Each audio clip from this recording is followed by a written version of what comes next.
a snow in Tennessee, and more ice than snow, really. We're not going to talk about it. What we are going to talk about today is the fact that I'm going to make a pattern based off of one of my favorite clothing pieces from Earthbound Trading Co. Basically, it's this really simple pattern, and it just has this really boho kind of flowy effect.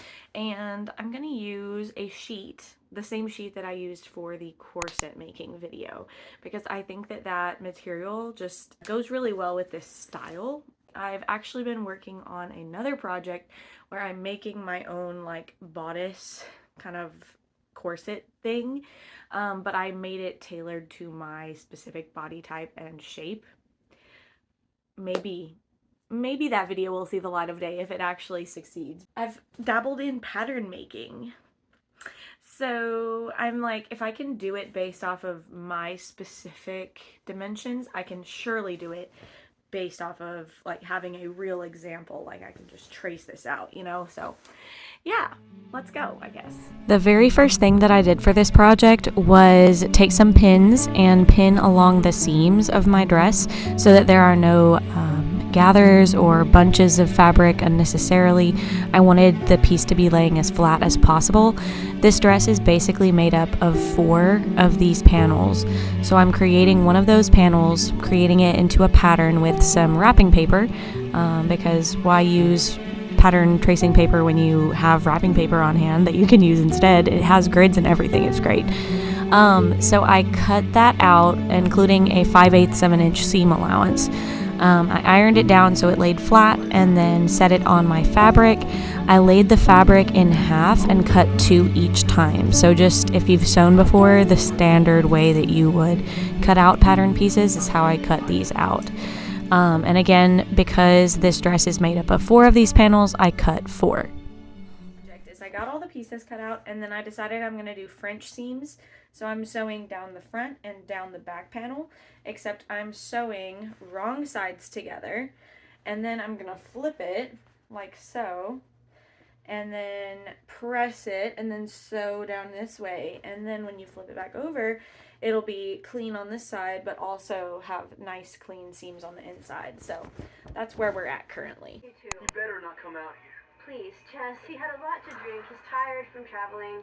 This isn't him, I swear. What the hell is going on? Right. I told you, he's tired. And his family's bugging him right now. I mean, with you. What's going on with you? What do you mean? What are you doing? Living at your grandparents' place? Being in the DAR? No, Yale. Why did you drop out of Yale? It's complicated. It's not complicated. You don't know. You caught him on a bad night. This isn't about him. Okay, screw him. What's going on with you? Okay, This isn't you. I'm Team Jess, forever and always. Next, I started sewing the French seams, which I explained before is where you sew wrong sides together, press, and then sew right sides together, which just creates a very clean seam on the inside without raw edges. And then I also went out on a ledge and made the pockets, because actually in this original dress, the pockets are some of my favorite things.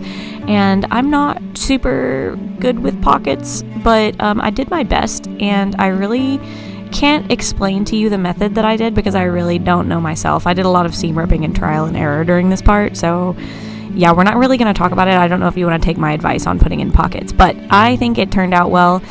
They are very secure, and I think that they ended up turning out great. So basically I sewed the pocket, and then I pinned like right sides together, and then did my whole French seam thing around that, so it's kind of all encased in.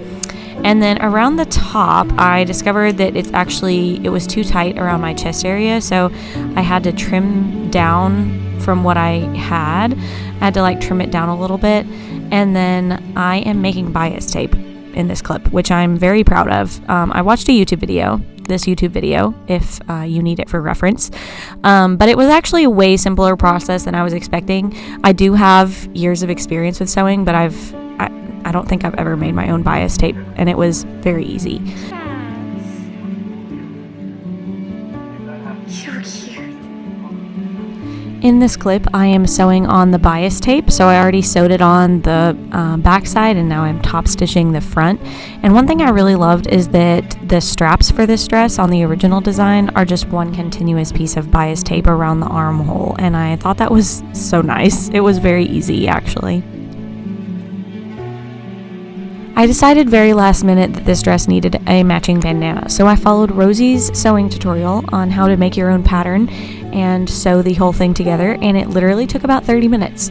So if you ever find yourself in need of a bandana with, 30 extra minutes to spare, I will link that video below so that you have her amazing tutorial to guide you through that process.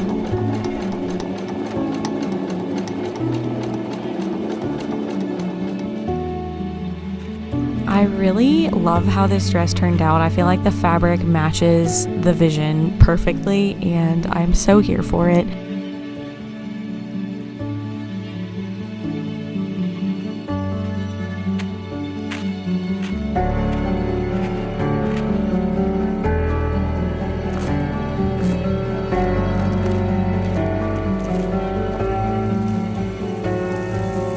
Thank you guys for spending this very rare Tennessee snow day with me. I hope you're all staying safe and warm during this January, and I hope you have an amazing rest of your morning, afternoon, evening, or whatever other time of day it is for you. And I'll see you next time. Bye-bye.